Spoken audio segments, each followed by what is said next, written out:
I'm going to finish my setup while people join here. It's been an adventure this morning. Now, where am I going to put this thing? I could move. Let me think. Give me a minute. Ooh, I have an idea. Idea. Hold on. I'm going to get it. No one's here yet. Oh. Let's see if I can do this. This has been an adventure. I have no idea if this is going to work. Let's see. I think it will. Ooh, I think it's going to work. Oh, yeah. Okay, so I can move that here. It kind of shows the keyboard, to be honest. I'm just going to have to do it this way, I guess. Let's see. Up a little. That can go down and up. That looks pretty good. That's going to have to do. Is that Dolly? Someone's here. Hi, if it's you. I am on my phone. Our internet has been out. There. That's not bad. Oh, I'm shaky. Midwest Piano, good morning. Hi. I have no internet. I'm on my phone. I've never done this on my phone, so it's going to be a learning process. I had it all set up, and I thought, okay, we've got it. And then YouTube wouldn't let me do it in landscape mode, so I had to reset up everything to do it in portrait mode.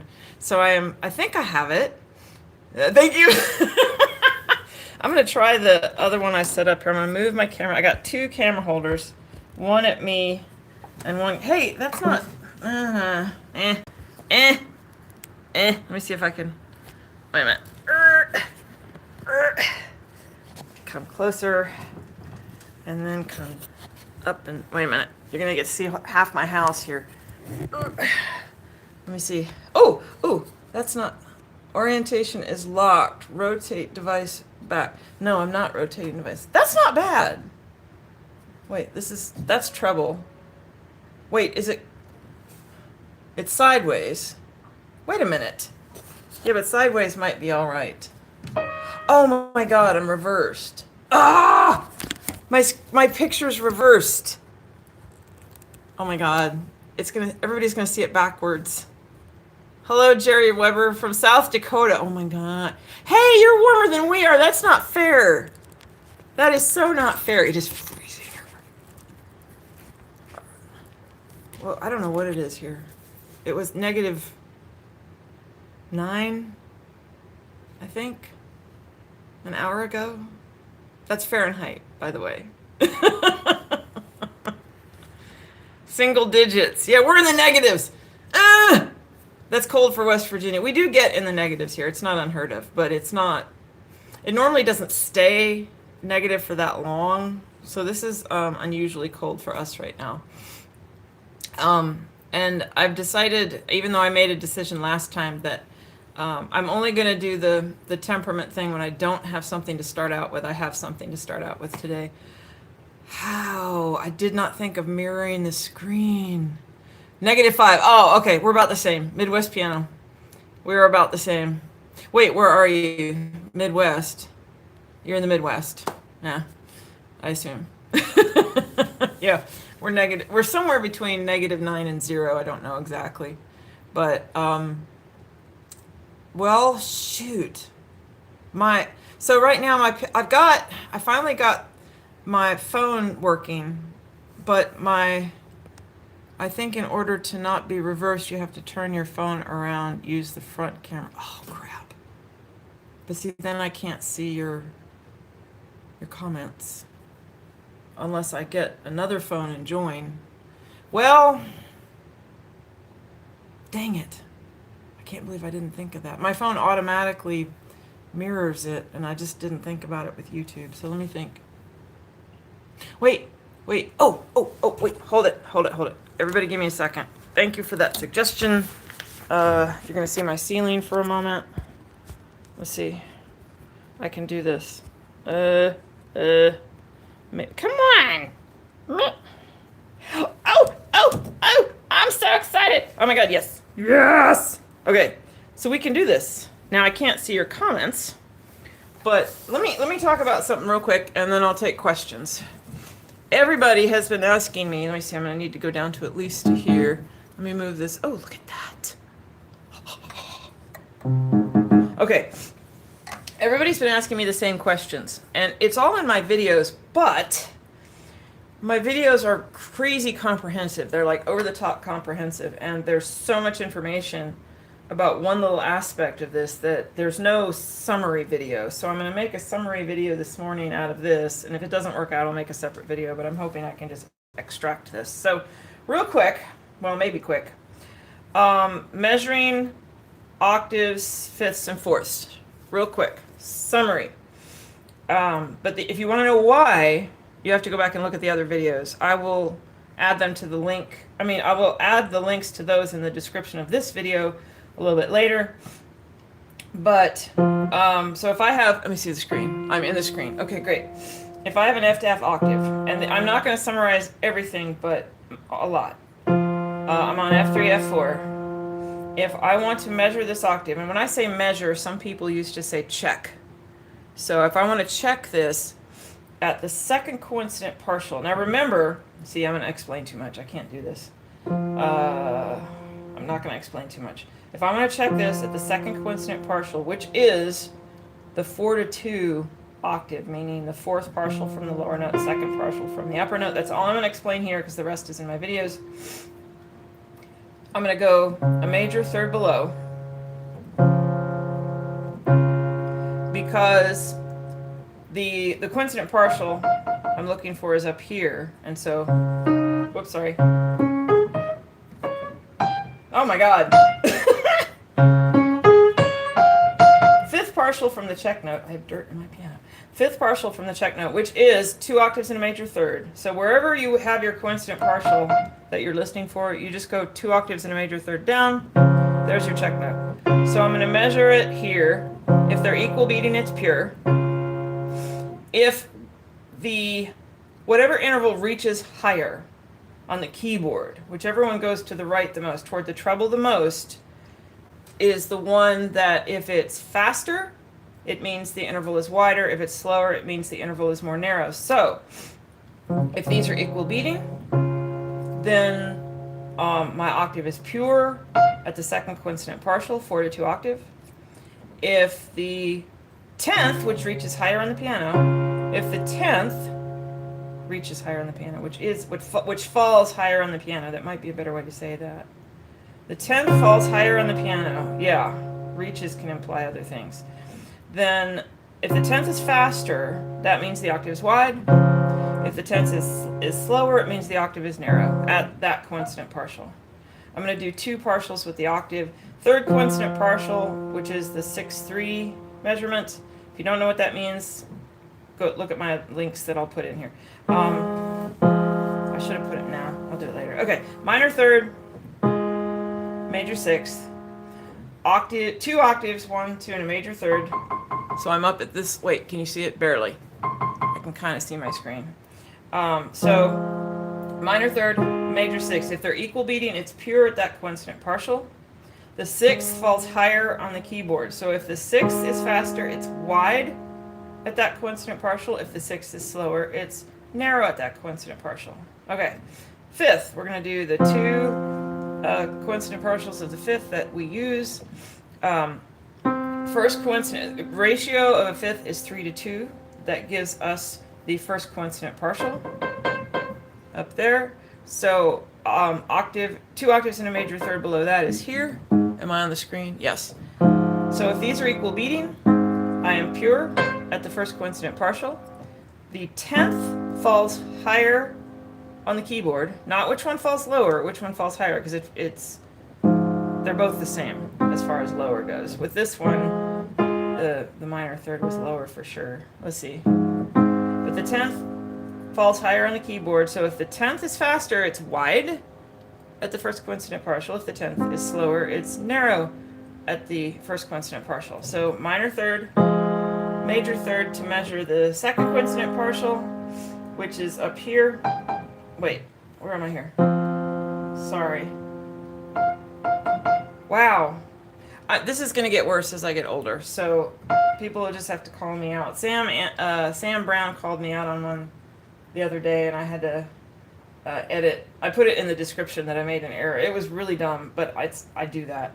So anyway, so here we are. Minor third, major third, to measure the 6/4. Did I say 6/3? My bad. 6/4 fifth coincident partial. Second coincident partial. 6/4. That's correct. Okay. The major third falls higher on the keyboard, so if they're equal beating, it's pure at that coincident partial. If the major third, I'm going to have to make a new video, this is terrible. If the major third is faster, it's wide at that coincident partial. If the major third is slower, it's narrow at that coincident partial. Okay, last one, and then I'm going to take questions. So if I have a fourth, we're only looking at one coincident partial. The ratio of a fourth is 4:3. Okay, so where am I? So that's my coincident partial. I can measure it with two octaves and a major third below this F, major third, major sixth. Oh, that's really nice. You can really hear it there. So you can ghost it. You can ghost any of these. If the major third and major sixth are equal beating, it's pure. The sixth falls higher on the keyboard. So if the sixth is faster, it's wide. If the sixth is slower, it's narrow. That's the summary I wanted to start out with. I'm going to flip my camera around and see if we... People will figure it out. Thank you. That's very gracious of you. I've confused some people. I don't mean to. Indiana. Oh, you're not that far from me. Okay. That makes sense. Let's see. I'm here. Dolly's here. Yay. I have 6 people. Okay, so now that I have done that summary with a little bit of gibberish, but it's a summary. I think it's mostly correct. I will take questions. Oh, somebody gave me a thumbs up. Thank you. That's very sweet. Yay. Okay, so yeah, I've rearranged my room. I'm going to talk about my room. Hi, I'm in Brazil. Lulady. Oh, I have to do my drawing. Oh, man. Y'all aren't going to be able to ask questions. Well, no one's asked me a question yet. Hello from Brazil. I do not speak Portuguese. Portuguesa. So I have a Quaker Oat jar. And this is going to be south of Brazil. I don't even know what that symbol means. Wow. Boy, I'm glad I can see tiny print because this is tiny. Oh my gosh. Okay, so I've shaken this up a lot. These are all the names of people who entered my drawing. And I said I was going to draw live today. So this is the live drawing. If they're not here, I'll find a way to get in touch with them. I should have, I don't know, I'll find a way. So shaking. I want you to know I'm being fair. I've shaken it up a whole bunch. All right, time of truth. The drawing for 2 free Zoom sessions. Because that's the only thing I have that I can give away. I'm getting one name. They're sticking together. I have one name. It is, oh my gosh, it's Kirk Earl. I know him. This is going to be fun. Sorry to everybody else, but Kirk Earl, who is likely not here, gets 2 free Zoom sessions, and I actually have his email, so I can reach out to him. So this has been fun. Thank you to all the people. You know, I forgot how many were in here. I'm going to count them real quick. If someone wants to bet it's warmer there, it's negative. It was -9 when I got up. So I don't know what it is right now. But it's cold. Dolly, yay for him, yay. Okay, real quick. Somebody asked me a question. 1, 2, 3, 4. I didn't count them. Wait a minute. 1, 2, 3, 4. Okay. 5, 6, 7, 8, 9, 10, 11. I was thrilled. 12, 13, 14, 15, 16, 17, 18, 19, 20, 21, 22, including Kirk. So 22 people entered my drawing. That was fun. I'll have to do that again if I hit 3,000. So anyway, I wasn't even expecting to hit 1,000 with this. I was thrilled when I kind of wanted 1,000. I was thrilled when I hit 500. You know, it's a very narrow topic. Why did you rearrange your room? Dolly noticed. That's a question. Fair enough. That is a question. My camera's just going to shake this whole time. I'm touching my piano. I'll try not to. I want to lean on my piano. Okay, so I used to have action models over there. And I had my woodwinds on the other side of the room. And every time I needed my woodwinds, all my piano stuff was in the way. And when it just seemed like the wrong place. And I got a bookshelf for some action models, and here, I'll show you. Let's see. It just is working better. So there's my woodwinds, half my woodwinds, most of my woodwinds. There's a portative organ, like you can't see it. That's a portative organ. That's a viola da gamba. There's a ton of woodwinds. And then, boop, let's see, there's my other piano that I teach from. This is gonna be a mess. That's an early fiddle. But see, there's the piano action models. My woodwinds used to be there and there and there, but now there's action models and teaching jigs. There's instruments everywhere, so, you know, you can't, instruments just have to be everywhere. That's just how it is. I have IAD, that stands for Instrument Acquisition Disorder. Yeah, so I have no children. I have no TV. I don't go out much. I don't go to movies. I don't, nothing. I just save money and buy instruments. That's the goal in life. So, IAD. Yeah, unfortunately my husband has the same thing. So, yeah, that's our mutual goal in life, is to have more. I kind of hit my limit as to how many I can play. Wait, where's my shawm? Oh, it's there. My shawm is right there. It's hidden a little bit. I have more instruments over here. I've got a great bass recorder. I got a lot of recorders. Bagpipes. I do own bagpipes, Highland bagpipes. Anyway, the circle of life. I'm glad someone understands. Sheet music everywhere. Sheet music is everywhere. So anyway, all right. Do we have a question about aural tuning? If not, I have to come up with something else. 9 people. Yay! I think my maximum has been, I think I actually hit 14 one day. That was cool. Or did I go over? I don't know. So anyway, any questions? Any questions about what I just showed people? Or, I'm answering all the questions, I think. I guess there's only so many questions until we get into stuff I can't. Hi, Maggie. Thanks for Bobby Sims. Hi.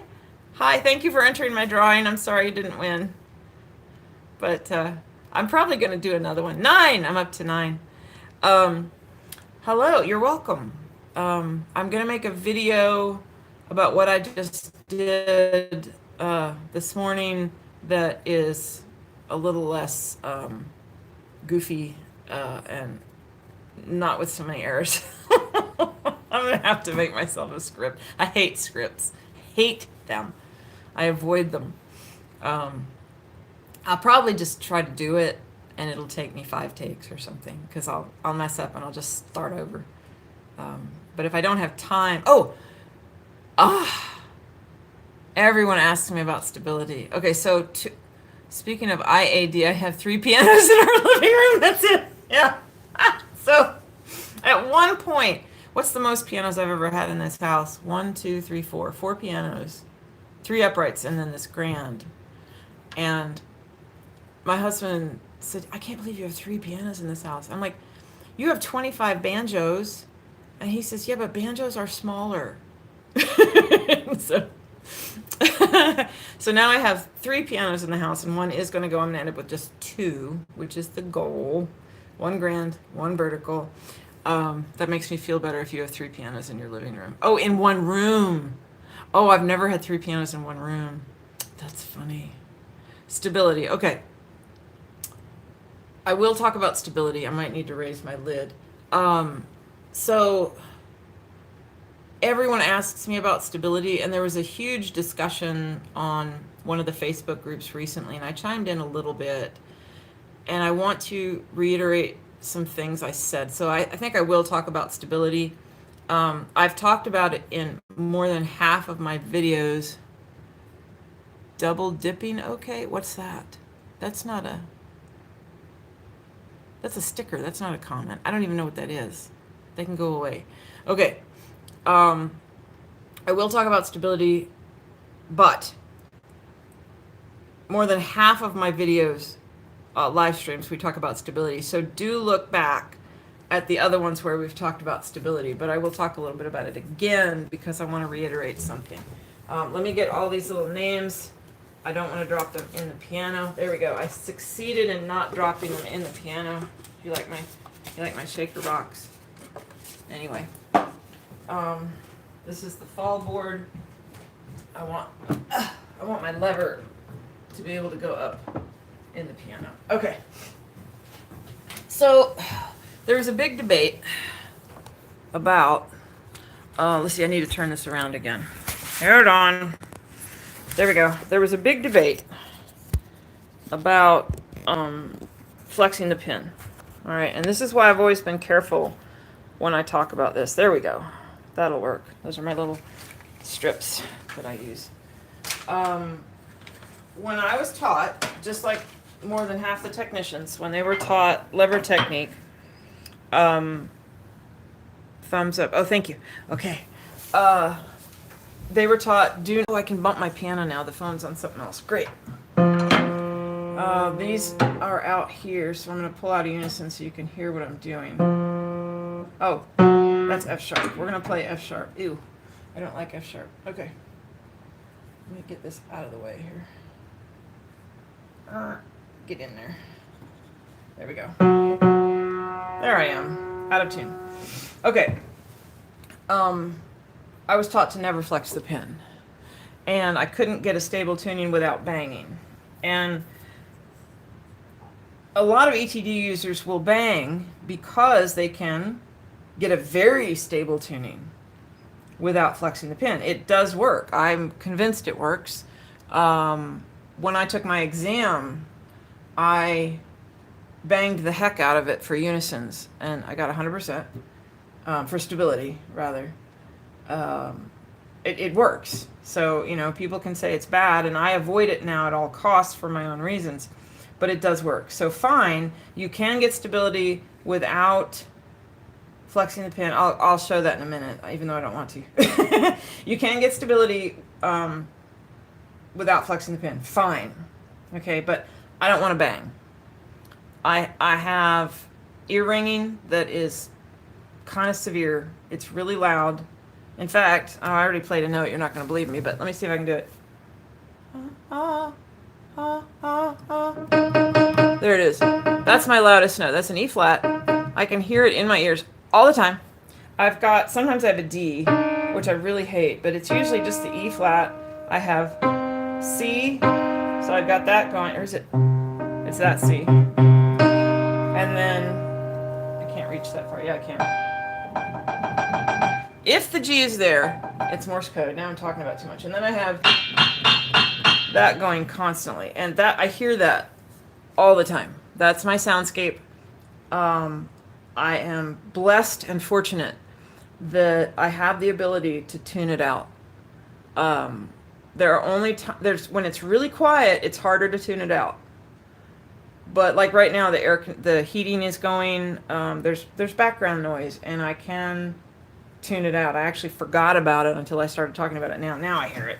But so I really don't want to wear earplugs, because when I put earplugs in, that's all I hear. I can't hear the piano. I can't hear people talk. I just hear the ear ringing. I need that outside sound. So I don't want to bang it, because if I bang it, I'm damaging my hearing more. Okay?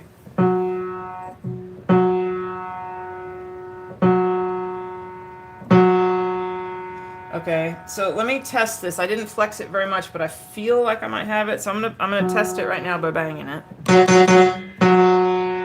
It it did go out.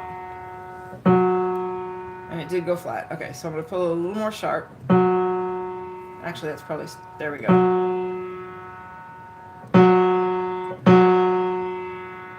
Oops.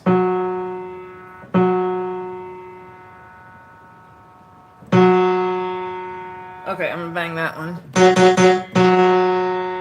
So see, that held. So what I did is I pulled a little bit sharp, got it close, and I ease down as I get it close, but I don't know if you could see how far down I was pushing this lever. I don't think it was that severe, but that's what I do.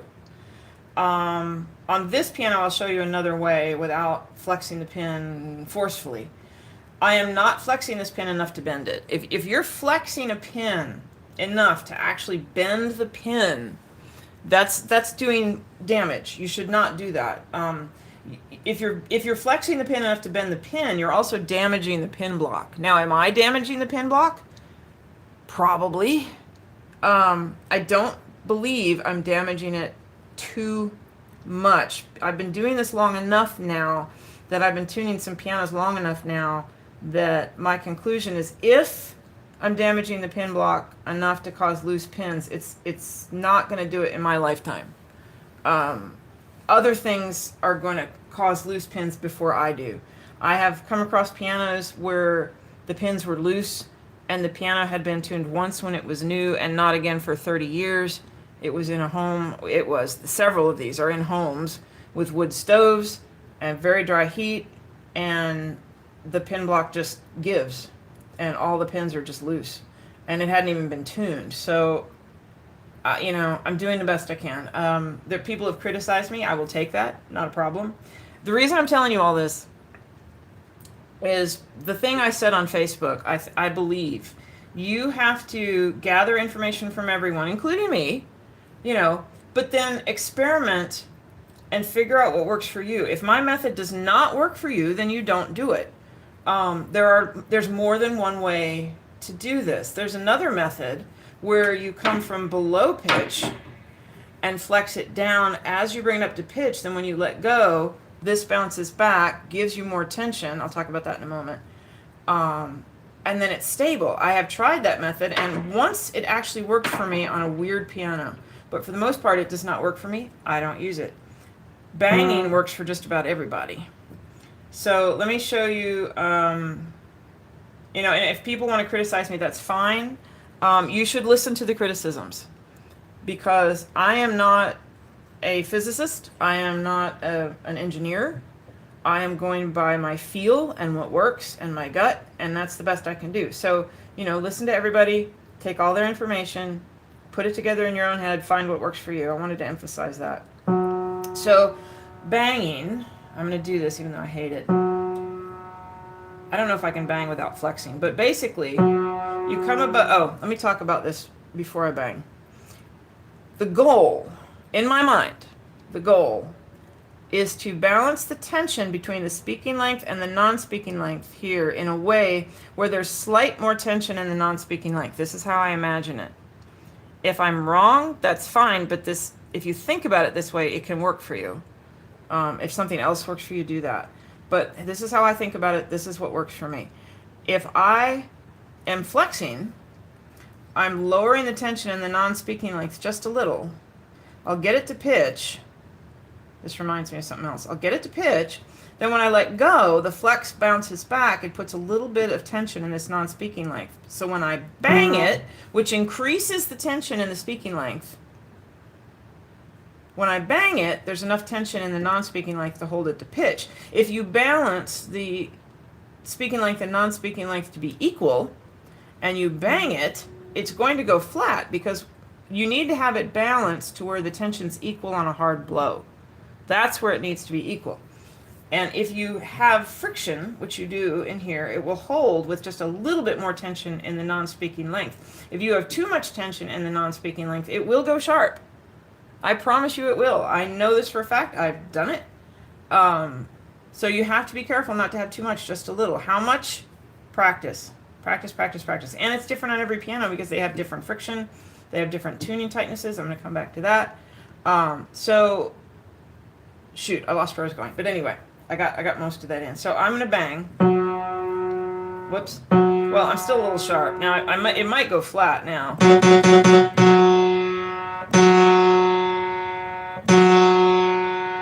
I hate doing that. I'm just a hair sharp. Now I'm flat.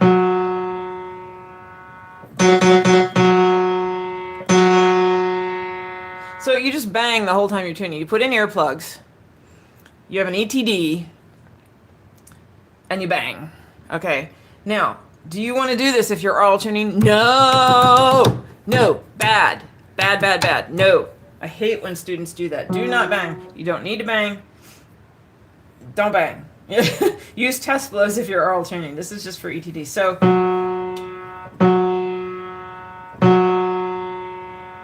I flexed it. You can see it. I can see it. Oh, shoot. Oh, I had too much tension in the non-speaking length. It went sharp. There you go. Okay, so what I was going to say, let's see. Oh, yes. Let's say, okay, if you have no friction here, which is rare, then you have to just find the best spot. You use the same concepts, but you might have to have the equal tension more at rest than in a hard blow. And if you don't have any friction here, I don't know. I don't think I've ever had a piano with like almost no friction. There's always some. You have to play around with it. I'll think about that. Okay, so what I wanted to show you is, am I in the camera? One more thing. Okay, last thing, and then I'll look and see if anyone asked any questions. I can't see my screen right now. So if you have really tight pins, like a new piano, crazy tight pins, you can tune this way. So the reason you tune this way is because there's a natural flex here that goes left and right. When you move a lever, you're flexing that pin. You can't not flex the pin unless you have a Levitan C-lever. So when you move it this way, you're flexing it in a way that doesn't affect the speaking length. Whoops, I'm over here. Uh-oh, you can't see it. Well, you get the idea. So I'm going to bring it over here. If I have really tight pins, I can take advantage of that natural flex. All right? Really tight pins, I can do the same thing but no flex. I'm just going to pull it sharp. I'm going to push it flat, and it's going to flex on its own. Whoops, unless it jumps.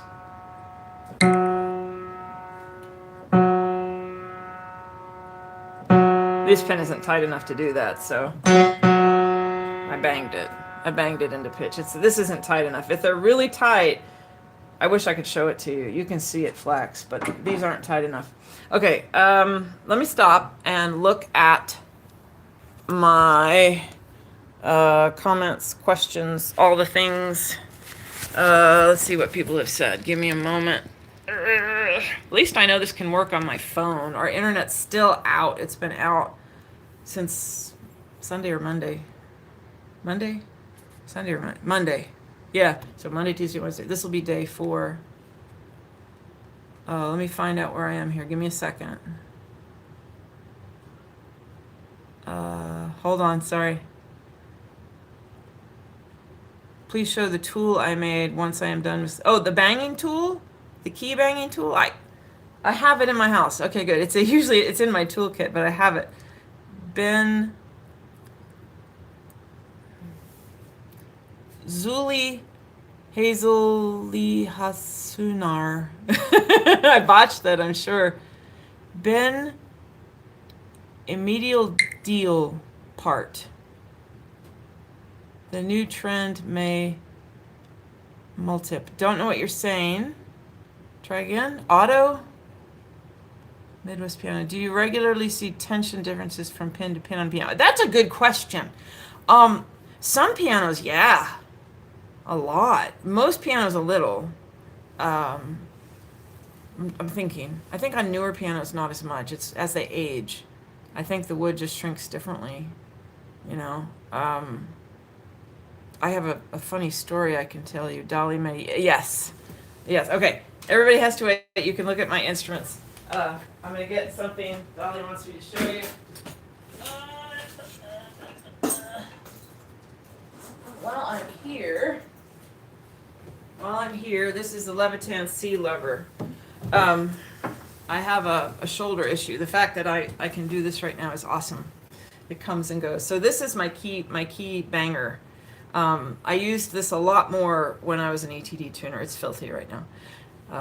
I get dirt from people's pianos that just builds up on it. Oh, I can have a light here. I get a light. Let me get a little more light. Hold on.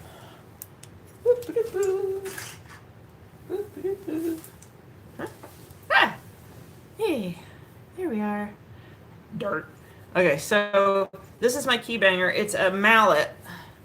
So it's a drum mallet. The college nearby, if they break a stick, they throw away the head. This is expensive.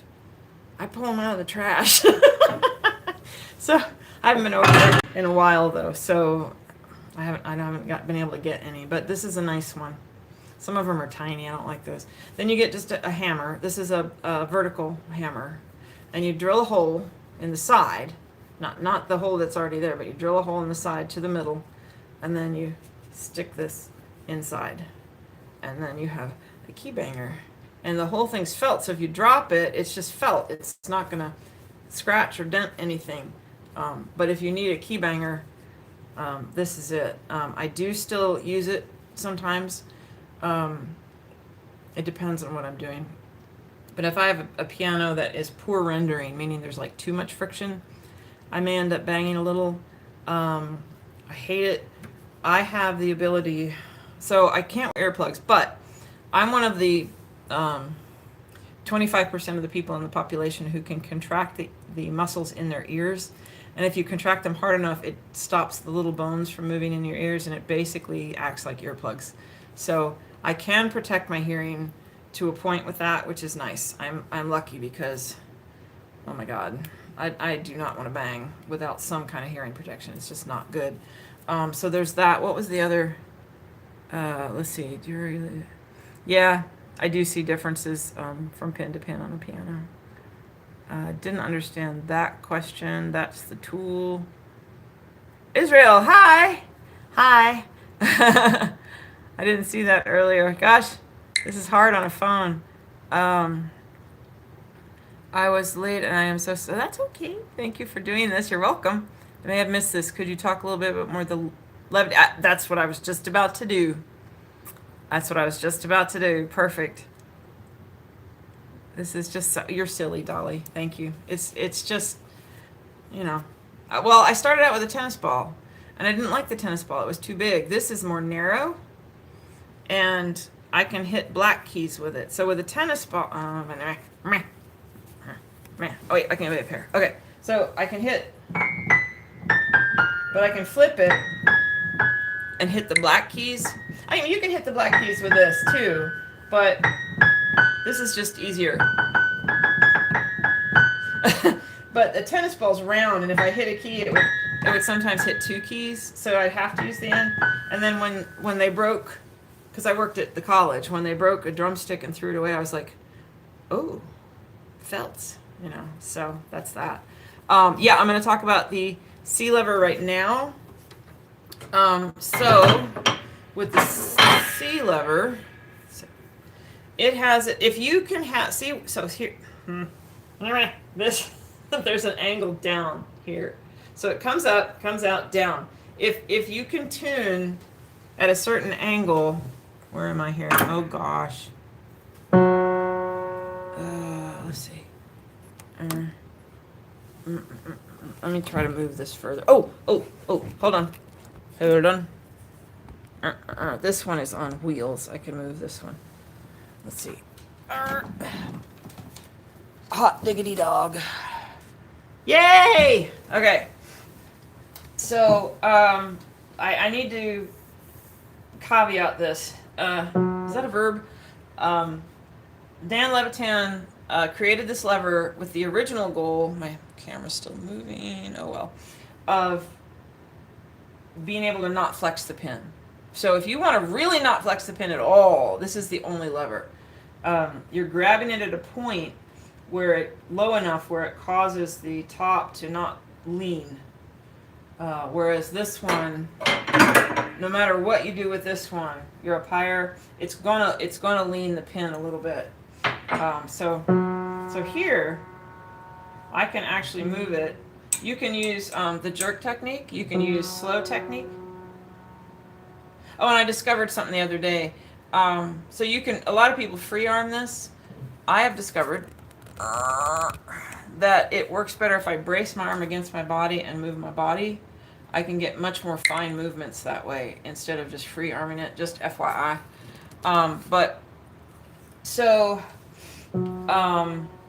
What Dan discovered, and he's like me, so he couldn't get a stable tuning with this without flexing the pin.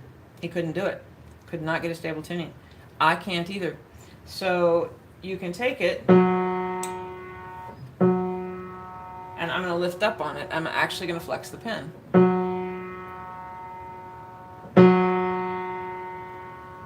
It's a little sharp.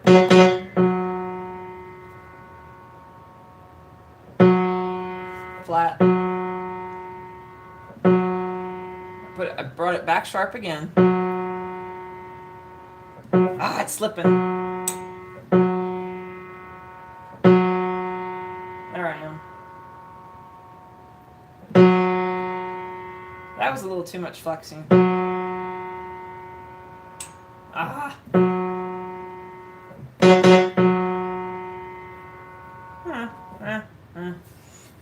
So that's how I tune with it. That was a bit much on the flexing, but still. This is just play right here. That just has some play, so you got to deal with that. But you can jerk it, you can smooth push or pull it. It takes a minute to get used to it because of the play being over here. You know, we're used to a certain amount of play over here, but is there any other questions about the C-lever? Let me look. I think those who teach or demonstrate tuning on YouTube, including your respective self, should be more definitive when talking about banging. By this, I mean what actually is banging. Okay. Olubori. Hi, Olubori. Considering the fact that some notes would not likely render unless they struck her. Yeah. So I have been practicing to not bang.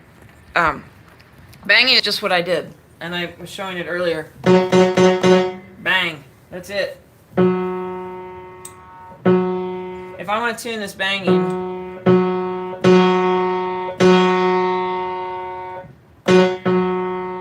that's so you can bang it, and you can bang and then listen softly. I'm gonna go sharp again.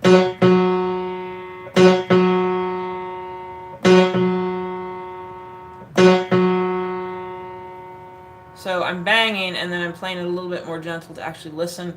But I believe if you have an ETD, you actually can bang and tune while you're banging. But when you bang, you can make it go sharp, so you got to be careful with that. So, you know, test, blow, bang, I kind of see that as the same thing. I'm sure there's probably different types of banging, but I'm just banging. Considering the fact that some notes would not likely render unless they're struck hard. Yeah, if you flexed, I don't have to bang much. It depends, but sometimes I do. I bang very little these days. I've gotten really good at... Every piano is a little different, but the fundamental concept is being a little sharp, flexing down, and I don't have to bang.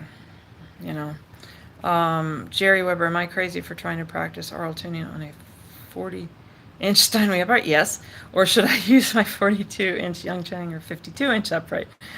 Would the longest, tallest piano be the least frustrating? 3. Oh, this is a good question. It's a question about oral tuning. I'm so happy. Okay, so I can answer this. The Steinway issue is a rendering issue. If you have a Steinway that's rendering more easily, it doesn't matter. If you're trying to get it to pitch and it just wants to go sharp, flat, sharp, flat, sharp, flat, get a different piano. It's going to fight you the whole time. You can use counterbearing lube and it will improve. On some it works miracles, on other it doesn't. And what you do with the counterbearing lube, you can use Protec. you put a little bit at all the bearing points. So I'm looking at my vertical. Let me here. Hold on. And I'll answer the rest of your question in a moment. So here, there are advantages to having a phone. So here, oh, and I even have a light here. Hold on. Boop. Look at me. Okay, so you're going to put a little bit, you can put it on a rag. If it's bad enough, you can put it on a really wiped out paintbrush, but be careful. So you're going to put a little bit here so it hits this bearing point here, and you're going to put a little bit up here. It won't hurt to get it on the felt, and it's going to drip down behind here. And then you put just a little bit here, but most of your problem on a Steinway is going to be right here. So you put a little counterbearing lube on there, and it will help. So other than the rendering, the only thing that matters, let me go back to this piano. The only thing that matters is where the break is. Greetings from Sweden. Oh my gosh. Hi. Okay, hold on. Okay, so break. So when you have a break, in fact, I'm going to demonstrate this maybe. When you have a break, wait, do I have, oh shoot, I got to get a piece of felt in there. You want a piano where the unwound strings go as low as possible. On this Sommer, they go to F.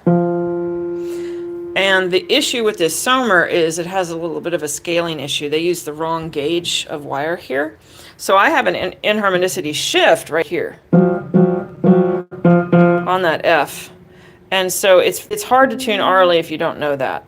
And let's say for the sake of argument for a moment, I don't have an inharmonicity shift on this F. Meaning, when I say inharmonicity shift, I mean that the harmonic series from a particular note or group of notes is suddenly very sharp or very flat compared to the ones around it. That really will mess with you because we're tuning with the beats from coincident partials. So if they don't all go sharp the same amount, guess what? All of a sudden your measuring tools are going to be off. So let's say for the sake of argument that this doesn't have that. But this is where my break is, right here. The chances of me having an inharmonicity shift when I hit the first wound string is very high. So you're going to have to deal with it anyway. So you want that to be as low as possible. The lower you can get that, the better, wherever your first wound string is. If my first wound string was on F and F sharp, sometimes they have 1 or 2 up here or even 3, you're going to have some trouble practicing. You can do it, and it's a good thing because, hold on, I'm reading a comment. Okay, it's a good thing because now I lost my train of thought. I'm so easily distracted. Okay. Oh yeah, because you're going to have to tune pianos like that anyway. But it does make it harder at first. I need to make a video about how to do that. I've been talking about it for forever. I have a video about how to do it moving out of the temperament and compensate for an inharmonicity shift, but not one in the temperament. So I'll try to do that before too long. So on this piano, I don't have a phone holder over here. Let me see. Hold on. Okay, let me get my key weight. I have a key weight again. I'm so excited. Okay, I can do this one-handed. Ha ha ha ha. Okay, so let's measure this fifth. And this string has an out of tune unit right now, so we'll just ignore that. Let's see. You hear that?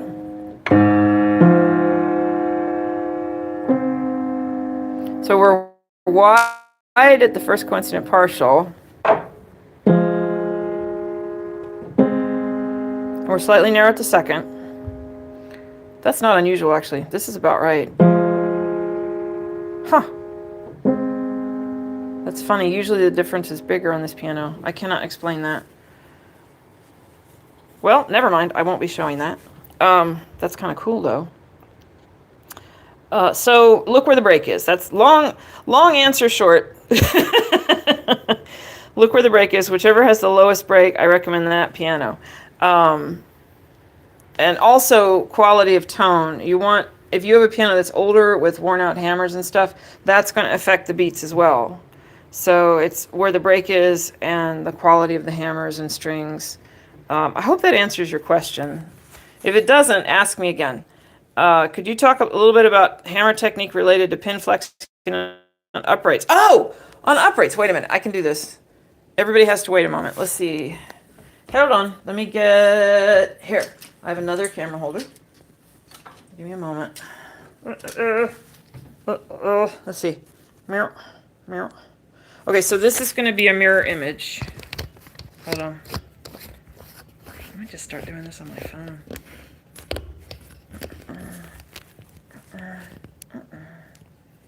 Okay, let me get this light out of the way.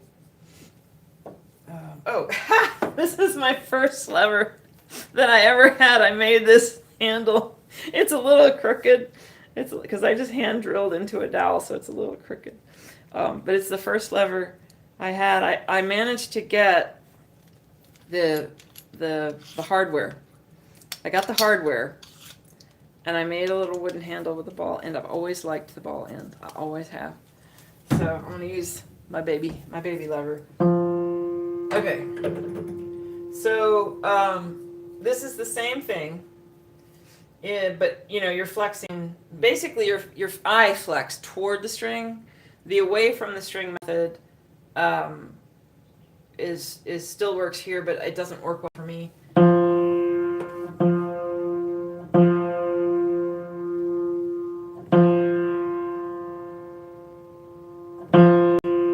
So as I came down, sorry I wasn't talking, I was listening. As I came down, I'm flexing a little bit away as I'm reaching the pitch, then I let go. If it stays, I'm probably okay. I think it went sharp. Let's see if it went sharp or flat. Okay, that's the example of I overflexed.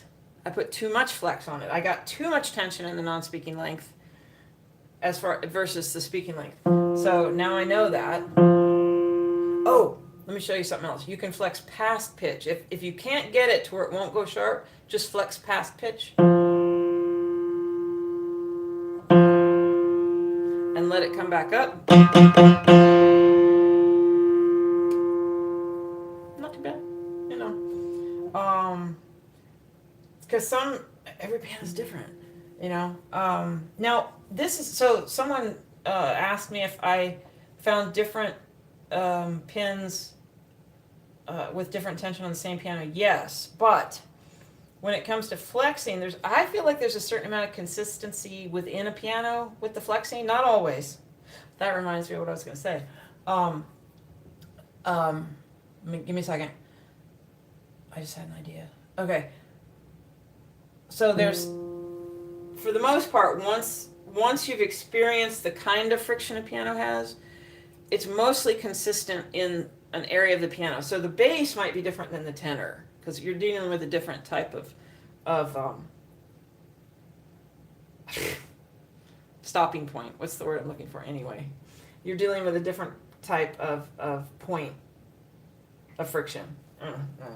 And then sometimes it's very different in the high treble, not because the friction's that much different, but because the strings are shorter. So I thought of something I wanted to tell you, but let me see. Okay, no more comments, so I'll tell you the other thing. This is not aural tuning! I'm supposed to be talking about aural tuning. So there are these kawais that they're old, that I tune. There are a whole bunch of them in practice rooms. What are they? UST something. They're kawai consoles, and they're old. And they didn't always do this, but this is what they've started doing. I mean, they're like 40 years old, 30 or 40 years old, 40 years old. So you can't flex. I can only bang these pianos. This will take care of the other question about banging. Here's an example of when I can only bang. And some Steinway verticals, you have to bang.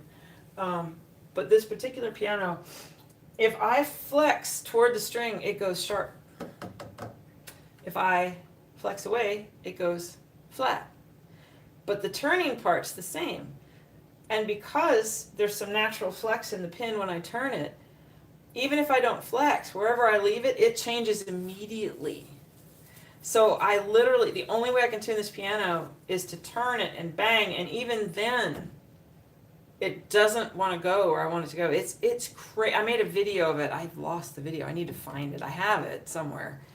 But if you flex down, it goes sharp. And the only thing, someone asked me, in fact, it was Dan Levitan, because I was like, Dan, you have to see this. This is nuts. You know, they're hard to tune. I got it, but it is a hard. So what he thought of, which made sense, is if the pins had been hammered in far enough. Let's see. Hold on. His theory was that if the pins had been hammered in at one point for being loose, then the coil could be right against the plate. And then when you flex the pin up here, it actually would be the same as if oh God, how do I say this? It can actually bring it sharp, but it was the case. And when I looked at it, it felt like they were actually further out, which is possible. And so when I flexed it, I'm thinking I took the non-speaking length and actually pulled it forward a little bit and made it sharp. That's my current theory, although it feels wrong. I don't have confidence that I'm right. But it was really, really weird. Oh, what can you say about possible effect of the quality of string with respect to can a string quality affect rendering? I don't know. So the only thing that I know that affects rendering for sure is hold on. So on the vertical, this pressure bar, if it's too tight or too loose, it's going to make it harder to render. If it's too loose, you've got no friction to hold in place to keep the balance between the tension with the speaking length and speaking length. But if there's too much friction, it does what vertical Steinways do, and it's really hard. So it's really the friction points. And on grand pianos where the curve here is really steep, you're going to look at a harder to render piano, really, really steep. And those are the two main things. I don't know why some pianos are harder to render than others when they look close to the same in this area. I just don't know. And as far as the string quality goes, I have no idea. I don't know. I've never been asked that before. Everyone talks about stability, stability, stability, and that's what everyone needs help with the most. Maybe I need to come up with something more about that, but what I tell people, my gift is teaching aural tuning, not anything else. I am not an expert in anything else, including stability. I can tell you what I do, but I feel like, you know what? At the next convention, the PTG convention, there's going to be a master class, and I was a backup for an actual master who was going to be there, and he can't come. And I'm the backup. So I'm going to be in this class, and they're going to ask, I think Ricky Close is going to be there. They're all CTEs. They got a few CTEs, and people can ask them questions. And they expect one of the main questions to be stability, about stability. And so what we will do is we will each give our own different version of how we approach stability. So what I just shared you will be there, but there will be other opinions. So if you want a class on stability, go to that one, because you'll get 4 different opinions right in one spot. That would be a good one. Other than practice, thoughts on how to improve my aural hearing to get closer pitch when tuning. Okay. That reminds me, I need to make another video. What time is it? Oh, I'm going to run out of time soon. Well, we can end on this. Yes. I'm thinking 2 things. It depends on what level you are in. Everybody hold on 1 second. I'll be right back.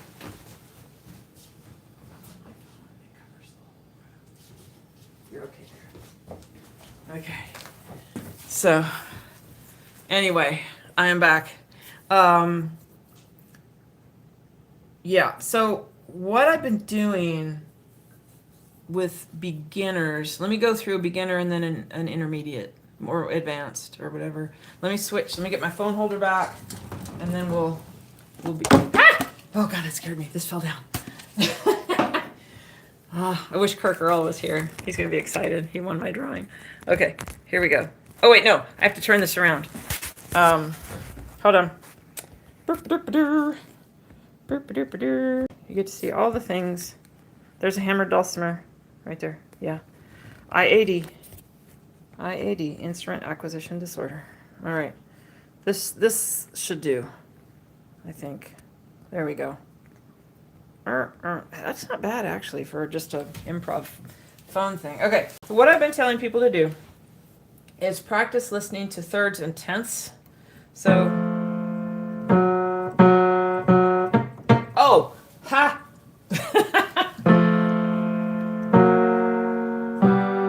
Oh God, that's terrible.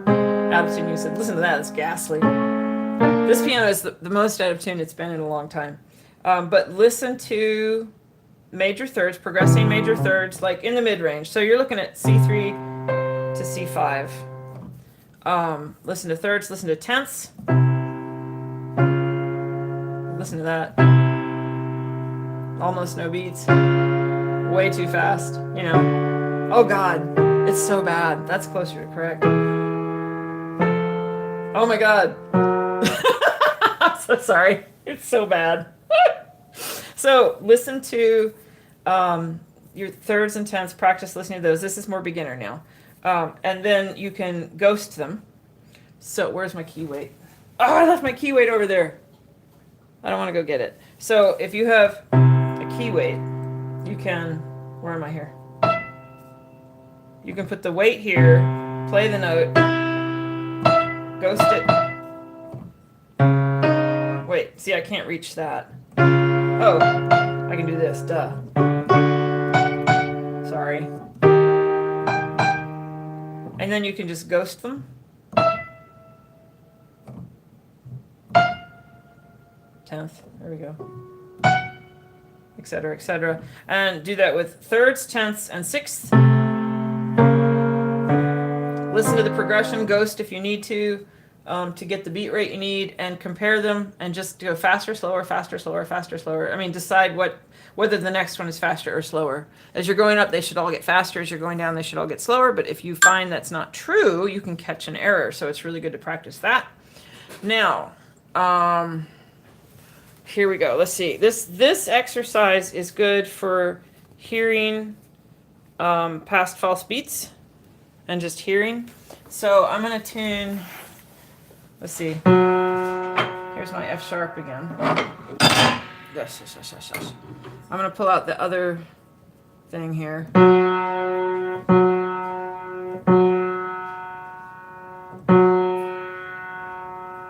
Hold on, sorry. No, I knew that was going to happen.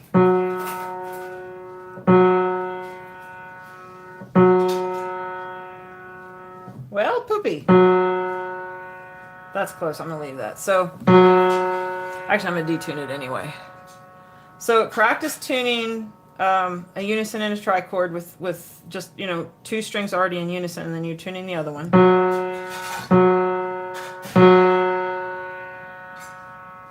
That's just a little out. Let me make it a little more out.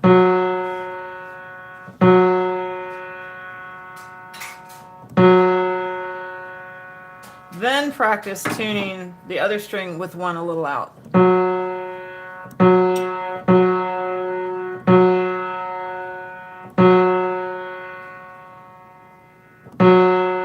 And then check yourself. Then detune it a little more. I'm going to leave it there. In fact, I'm going to mute it just slightly. Nope, that's too much. Let's see. How am I going to do this? Where's the mute? No. Ah! Here we go. There. I've muted it just a little. And now I'm going to tune this out again.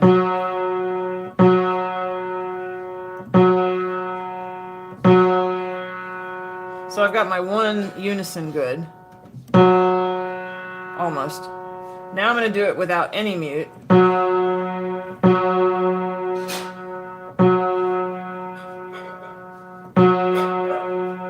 Too far.